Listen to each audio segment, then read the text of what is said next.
انا هدردش معاكم كده دردشه كده، يعني دقيقه او دقيقتين او 3 دقايق. يعني كلام ممكن تحطه في سلسله الكره في مصر، السلسله اللي انا بتكلم فيها عن مشاكل الكره في مصر وحلولها. بس الدردشه دي ممكن تقول قصه كل واحد شايف في نفسه موهبه او غيره شايف نفسه في موهبه. ففكر وقال ما يلا بيا او بصحابي ويلا بينا كلنا نروح نشوف نفسنا في اختبارات النوادي اللي بتبقى من شهر 6 او شهر 7 او في الاجازة عموما، الاجازة الصيفية. كم واحد فينا فكر في الموضوع ده وكم واحد فينا راح في الاتجاه ده؟ وسواء كان انت كنت من ارياف او كنت من الصعيد او كنت فانت كنت بتبقى بعيد عن العاصمة، اللي هي اللي فيها منبع الأندية اللي انت نفسك توصل لها في يوم من الأيام أو تلعب فيها، أو اللي انت بتشوفها في التلفزيون. وليه لأ، في يوم من الأيام أو في يوم من الأيام أكون واحد من اللعيبة اللي أنا بسمع عنها وبتفرج عليها.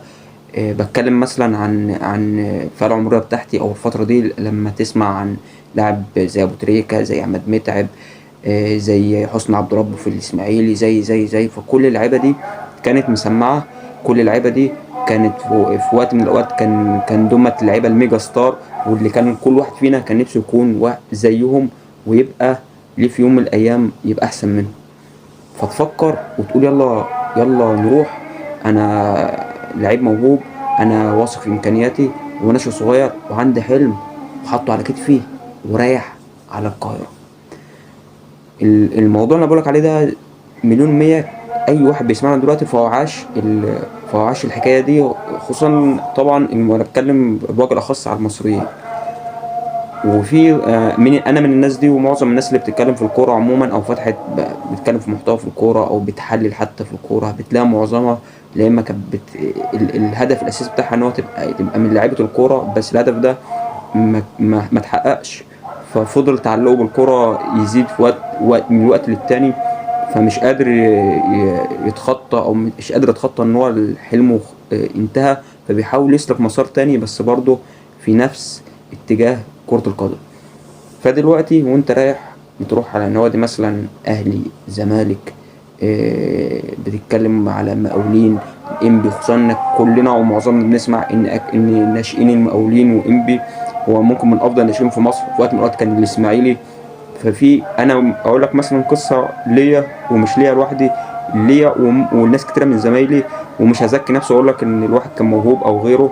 انا بتكلم على ناس فعلا حرفيا انا شايفها ما تقلش انها تلعب في منتخب مصر دلوقتي. يعني يمكن احسن من ناس كتيره جدا بتلعب في الدوري المصري، ده امر مفروغ منه. وتلعب منتخب مصر، تلعب منتخب مصر على مدار مثلا معرفتي بالناس، وعلى مدار معرفتي الناس بتلعب كوره، يمكن اعرف 3 او 4 فعلا احسن من الناس بتلعب في منتخب مصر دلوقتي، وتحترف عادي في اوروبا وتلعب عادي في كلاس ايه في اوروبا. فانا اقول لك قصه كده بسيطه خالص تعرفك النظام الكوره في مصر عامل ازاي. كنت رايح انا واحد صاحبي رايحين عادي اختبارات المقاولين العرب. فتخش عادي من بوابه المقاولين وانت داخل، الناس اللي بتقابلك في الاول واحد بيقول لك يا عم انت رايح فين؟ انت بتضيع وقت وتضيع فلوس على الفاضي، ده كلها ماشيه وسايط. ومش بتكلم على ماشي ناس صغير بيقابلك مثلا ما قابلش في الاختبارات، انت بتتكلم عن ناس موظفه في النادي، وناس من الناس اللي بتقعد تقابل الناس او الناس اللي هتكلمك وهتوجهك بقى تروح تاخد الاستماره منين وغيره. وقتها كان الاستماره ب 40 جنيه 45 جنيه، مش قصه. فاي واحد مكاني او اي واحد مكان صاحبي او اي واحد مكان اي حد بيفكر يروح الاختبارات وجاي من مسافه بعيده، هيقول لك يا عم ايه يعني 40 جنيه و45 جنيه، ما اروح واجرب حظي ويمكن تضرب معايا وابقى لاعب كبير واوصل للعالميه، وتبقى دي نقطه بدايه ليا ونقطه صعود في اول خطوه في خطوات الصعود او قمه حلمي اللي انا عايز اوصل له. لكن المعضله كلها مش في ال 40 جنيه او ال 45 جنيه او غيره، المعضله كلها في اللي انت هتشوفه بعد كده. او اي لاعب رايح هو حاطط على كتفه حلمه وهو واثق في نفسه، من اللي هيشوفه ومن رد فعل المدربين. وممكن مدرب عدم اختياره ليك، سواء كان عدم اختياره ده عن قناعه منه او عدم اختياره مش من قناعه منه، او عن قناعه منه هنقول ماشي، ممكن اللاعب ده كان شايف نفسه موهبه بس ما بقاش هو مش موهوب، او انخدع في تقدير موهبته. لكن عن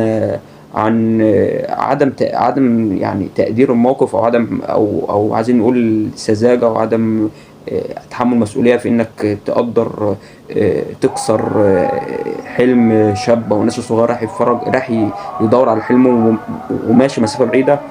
فانت ما تقدرش تقيمه، او مكسل انك تقيمه، او مطنش انك تقيمه، حطها تحت اي بند من البنود. في النهاية هتلاقي نفسك اللاعب ده انت ما خسرتوش ال 40 جنيه ولا 45 جنيه، انت خسرته حلم كامل. وممكن هو بكثرة حلمه ده ما يفكرش ان هو يكمل في طريقه، وكان ممكن يكون عنده الموهبة ويكمل في طريقه، بس هو حاسس ان هو اتكسر. فيقعد فترة، وممكن على ما يفوق تاني يكون الوقت عدى والعمر عدى بيه. فبالتالي انت في فترة من فترات في عمرك، خصوصا لاعب الكورة، ممكن تقدر تطور نفسك فيها، وممكن تقدر تزود عندك الخانات اللي المفروض تتزود، اللي هي بتاخدها بتكتسبها من الاخر. يعني الموهبة الناس يعني الموهبة بتتطور، ما اختلفناش، بس اصل الموهبة حاجة ربانية. فحته التطوير ده بقى لها مرحله عمريه معينه، لو عديتها هتبقى صعب جدا تطورها. هتفضل عندك الموهبه وتتقارن بموهبه اي حد تاني. ممكن موهبتك تتقارن بموهبه زي ميسي، موهبه مارادونا وغيره، بس في النهايه انت مش توصل لميسي ولا توصل لمارادونا، لان في الوقت اللي هو طور موهبته انت عديت المرحله دي، ومش هتقدر تطورها بعد كده. بتتكلم بقى عن التسديد، بتتكلم بقى عن الاستلام تحت الضغط، بتتكلم عن التكتيك، بتتكلم على انت ازاي تجاري اللعيبه، اللياقه البدنيه وغيره وغيره وغيره.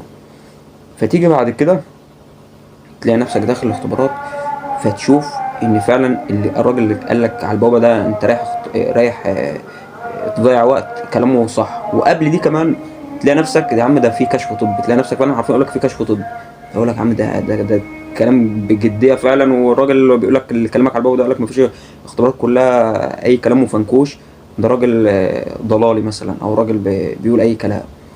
فتروح تلاقي نفسك الدكتور اللي بيكشف عليك ده موقف حقيقي حصل، مش حاطط السماعه اصلا في ودانه وحاططها في رقبته، وكل واحد معدي يحطه كده، يعمل له كده على صدره كده ولا حاجه، على بطنه، يقول له يلا عدي وهكذا. طب ايه يا عم، ده انت كده بتزود عندي اليقين من ان انا اصدق الراجل اللي كان على البوابه ده. بس برضه هتضطر برضه تعدي الخطوه اللي بعدها، مش هتسيب المسافه دي كلها، ومش هتطنش المسافه اللي انت جبتها دي كلها وترجعها تاني من غير ما خلاص انت باقي لك على حلمك خطوه، وتبدا تبقى لاعب من لعيبه اللي بتلعب في ناشئين النوادي دي، او في ناشئين الدرجه الاولى على الاقل خالص. فتروح تلاقي نفسك وانت بتلعب مفيش حد بيتفرج، وسايط، واللي بيتنادى بالاسم. هي معروف ان هو بيبقى فيه الاستمارات بيبقى مكتوبه، مبقاش حد عارف حد المفروض، فبينادي يقول له تعالى يا فلان، تعالى رقم كذا، او تعالى يا راجل بالسيرت كذا، او تعالى باي صفه من صفاته، ويجي وبعد كده بيتعرف عليه. لا، انت بتلاقي واحد يقول له تعالى يا فلان، فالموضوع بيبقى منهي ومعروف. يعني خلاص بانت خالص، واضحه وضوح الشمس ان بتبقى هي وسايط، واضحه وضوح الشمس ان هي بتبقى قله ضمير، وبتكسر حرفيا الناشئ اللي جاي لك ده، وبتكسر حلم من احلامه لو مفيش حد فعلا حاول يفوقه ويقول له دي ممكن تكون خطوه عادي، وهتقابل كتير، والخطوات اللي بعد كده انت ممكن توصل وانت موهبتك موجوده. فبتكسرك، حصلت معايا وحصلت مع ناس كتيره جدا.